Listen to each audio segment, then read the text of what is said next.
Hi guys, मेरा नाम है इंतखाब अली एंड आज हम बात करेंगे कि ऑरा क्या है, ऑरा कैसा होता है और अपना ऑरा लोगों के बीच कैसे क्रिएट करना है। तो हम सबसे पहले बात करेंगे कि ऑरा होता क्या है। देखो भाई, ऑरा का मतलब है कि तुम्हारे लिए लोगों के दिल के अंदर डर और रिस्पेक्ट पैदा हो जाता है ऑटोमेटिकली, उसे हम ऑरा कहते हैं।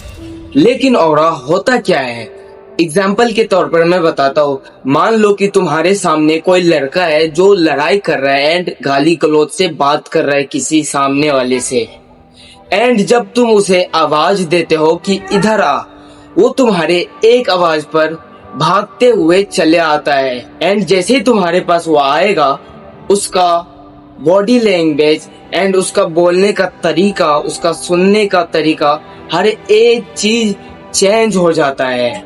और जब तुम कहीं ऐसे अनजान शहर में जाते हो या फिर अनजान एरिया में जाते हो जहाँ पर तुम्हें कोई नहीं पहचानता, एंड वहां पर जैसे तुम एंट्री करते हो सब तुम्हें नोटिस करने लगता है। एंड जब कोई नई लड़की तुमसे बात करने के लिए आता है तो वो घबराने लगेगा, उसे हम ऑरा कहते हैं। और ऑरा रियली में बाहर से क्रिएट नहीं होता, वो सबसे पहले होता है अपने अंदर चेंजेस लाने पर। तुम अपने आप को इतना स्ट्रॉन्ग एंड तुम्हारा माइंड इतना स्ट्रॉन्ग बन जाता है कि बाहर वाले लोग तुम्हें सही से समझ नहीं पाता, इसके लिए वो तुम्हें नोटिस करने लगता है। एंड वही ऑरा होता है। ऑरा दिखाई देता है तुम्हारे आंख से, तुम्हारे फेस पर, एंड तुम्हारे चलने का स्टाइल, तुम्हारा बॉडी लैंग्वेज, उससे ऑरा क्रिएट होता है। अगर तुम्हें रियली में जानना है कि ऑरा क्रिएट कैसे करना है तो अभी कमेंट में टाइप करो 99+ ऑरा। देखो भाई, मैं बहुत दिन से वीडियो बना रहा हूँ। मैं ये नहीं चाहता कि मैं वायरल हो जाऊँ एंड मेरा फैन फॉलोइंग ज्यादा बढ़ जाए, मैं फेमस हो जाऊँ, कुछ भी मैं नहीं चाहता। मैं बस इतना ही चाहता हूँ कि मैं जो बात बता रहा हूँ वो ज्यादा लोगों के पास पहुँचे, मेरा बात ज्यादा लोगों को मेरी बात असर करे। अगर 2 लोग भी मेरे बात से कोई चेंज हो जाता है, अपने लाइफ को चेंज कर लेता है एंड अपने अंदर चेंजेस ला लेता है, तो मेरे लिए भाई वो बहुत बड़ी बात है। और जब तुम कमेंट करोगे तो तुम्हारे एक कमेंट से YouTube एल्गोरिथम 5 नए ऑडियंस के पास मेरा वीडियो पहुंचाएगा। और जितना कमेंट तुम करोगे उतना ही मेरा रीच बढ़ेगा एंड उतना ही लोगों के पास मेरा वीडियो जाएगा। सब्सक्राइब नहीं करना है मत करो, ओनली कमेंट कर दो। एंड चलो मैं बताता हूँ कि ऑरा कैसे क्रिएट करना है। स्टेप 1, भाई सबसे पहली बात, अगर तुम्हारे लाइफ का कोई मकसद नहीं है, तुम्हारा कोई एम नहीं है कि तुम्हें करना क्या है लाइफ में, तो आज ही अपना गोल सेट करो कि तुम्हें आने वाले 5 सालों में क्या क्या अचीव करना है। जो भी तुम्हारा ड्रीम है, जो भी तुम्हारा मकसद है, उसको तुम आने वाले 2 या 3 सालों में कैसे अचीव करोगे, पूरा रोड मैप बनाओ एंड गोल सेट करो कि मुझे 5 सालों में ये सब अचीव करना है। स्टेप 2, अगर तुम्हारा सोने एंड उठने का टाइम फिक्स नहीं है तो भाई सबसे पहले अपना टाइम फिक्स करो। एंड याद रखो, तुम्हारा ऑरा लोगों के बीच तभी क्रिएट होगा जब तुम अपने आप से झूठ बोलना बंद कर दोगे, अपने आप के नजर में एक बहुत ही बड़ा पावरफुल इंसान बनने लगोगे। तो सबसे पहले जो वादा करते हो कि मैं आज 10 बजे सोऊंगा एंड 5 बजे से पहले उठूंगा, तो तुम्हें उठना ही है।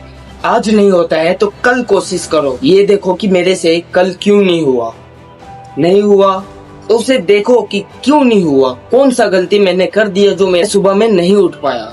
एंड सुबह जल्दी उठो, सुबह उठते ही वर्कआउट या फिर एक्सरसाइज करो। भाई जरूरी नहीं है कि तुम जिम जाकर डंपल्स उठाओ, होम वर्कआउट कर सकते हो, जरूरी नहीं है जिम जाना, होम वर्कआउट करो। स्टेप 3, भाई अगर तुम्हारे पास पैसे आने की कोई सोर्स नहीं है, कोई इनकम सोर्स नहीं है, तो सबसे पहले उस पर काम करो। एंड जब तुम्हारा वॉलेट पैसों से भरा होता है तो डबल ऑरा क्रिएट हो जाता है, ऑटोमेटिकली ऑरा क्रिएट हो जाता है, कदम रखते ही ऑरा क्रिएट हो जाता है। तो कोई हाई इनकम सोर्स स्किल सीखो जिससे आने वाले 1 साल में 1.5 साल में तुम्हारे पास ज्यादा इनकम आने लगे एंड बाहर क्या चल रहा है क्या नहीं तुम्हें उससे बिल्कुल भी कोई मतलब नहीं रहने चाहिए एंड अपने गोल पे एंड जो तुम स्किल सीख रहे हो सिर्फ उसके अलावा तुम्हारा फोकस कहीं पर भी नहीं जानी चाहिए, तुम्हारा एनर्जी कहीं पर भी वेस्ट नहीं होना चाहिए, सिर्फ तुम्हारा गोल्स एंड तुम्हारा स्किल, क्योंकि वही सब है जो तुम्हारे आने वाले टाइम में लोगों के बीच तुम्हारे लिए डर और रिस्पेक्ट क्रिएट करेगा। तो सबसे पहले उन्हीं 2 चीज पर ध्यान दो तब तक कि वो तुम कंप्लीट नहीं कर लेते। स्टेप 4 भाई, जितना भी दोस्तों के साथ तुम उठ रहे थे, बैठ रहे थे, फालतू काम कर रहे थे, मौज मस्ती एंड एनी टाइम जो दांत फाड़ कर ही हंसते थे, वो सब तुम्हें बंद करना होगा। भाई एक बार दिमाग से सोचकर तो देखो, जो बात पर तुम हंसते थे क्या वो रियली में हंसने वाली बात है? एक बार सोच कर देखो, कोई से भी एक पॉइंट पकड़ लो जिस बात पर तुम हंसे थे आज से 2 दिन पहले या फिर 1 दिन पहले, क्या वो हंसने वाली बात है रियली में? नहीं है ना। तो यहाँ से सोचो, इसको ऑन कर लो, माइंड को ऑन करो और एनी टाइम माइंड से सोचो, ना कि इमोशन से। और ये सारे स्टेप कंप्लीट करने के बाद साइलेंस पर्सन बन जाते हो, जिसे दुनिया से कोई मतलब नहीं होता, जिसे सिर्फ अपना मकसद एंड अपना ड्रीम अचीव करने की भूख लगा होता है। तुम वो इंसान बन जाओगे एंड तुम हर एक बात को लॉजिक के साथ सोचोगे, कब बोलना है कब नहीं बोलना है, सब तुम्हें अच्छे तरीके से आने लगेगा एंड फिर धीरे धीरे तुम्हारे फेस पर एक अलग ही तरह का ऑरा दिखने लगता है लोगों को एंड तुम्हारा आंख लोगों को बहुत ही गहरी नदी के तरह दिखने लगता है और जो उससे आंख मिलाएगा वो गहरी नदी में डूब जाएगा। इसके लिए कोई भी तुमसे जल्दी आंख नहीं मिला पाएगा। स्टेप 5, अपने बॉडी को पूरा स्टिल रखो, ज्यादा हिलो मत एंड अपना चलने का एक स्टाइल बनाओ और किसी से भी बात करो तो आई कांटेक्ट करके एंड जब भी किसी से बात करो तो जितना कम हो सके उतना कम बोलो और उसकी बातों को ज्यादा सुनो, ये सुनो कि वो क्या बोल रहा है और उसमें से कोई 2-3 लॉजिक निकालो एंड डायरेक्ट वो लॉजिक के साथ बात करो, बस 2-3 सेकेंड्स के लिए, ऐसा बात कि वो साइलेंस हो जाए। बाकी मिलते हैं गाइस नेक्स्ट वीडियो में, तब तक के लिए बाय।